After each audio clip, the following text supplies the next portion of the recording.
Kristong muling nabuhay, Espiritu Santo ay suguin at dinggin ang aming panalangin.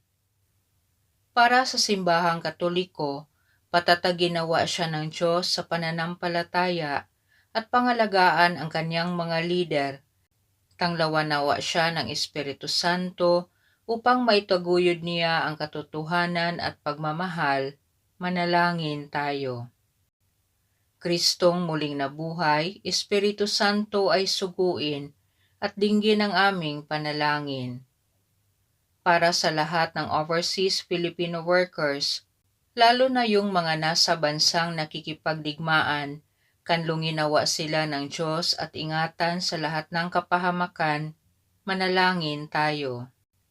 Kristong muling nabuhay, Espiritu Santo ay suguin at dinggin ang aming panalangin.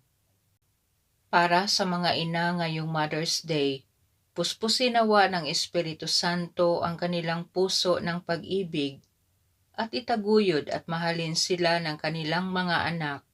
Manalangin tayo. Kristong muling nabuhay, Espiritu Santo ay suguin at dinggin ang aming panalangin. Matutunan nawa naming pahalagahan ang aming mga sarili bilang templo ng Espiritu Santo upang mabigyan namin ng papuri ang Ama. Manalangin tayo.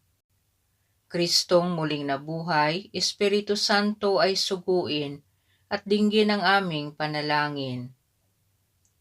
Sa tulong ng Espiritu Santo, manumbalik nawa ang sigla ng pananampalataya ng mga mahal nating pinanghihinaan ng loob dahil sa kanilang matinding pinagdaraanan. Manalangin tayo. Kristong muling nabuhay, Espiritu Santo ay suguin at dinggin ang aming panalangin.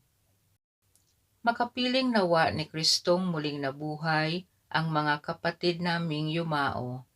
Manalangin tayo. Kristong muling nabuhay, Espiritu Santo ay suguin at dinggin ang aming panalangin. Tahimik nating ipanalangin ang ating mga pansariling kahilingan.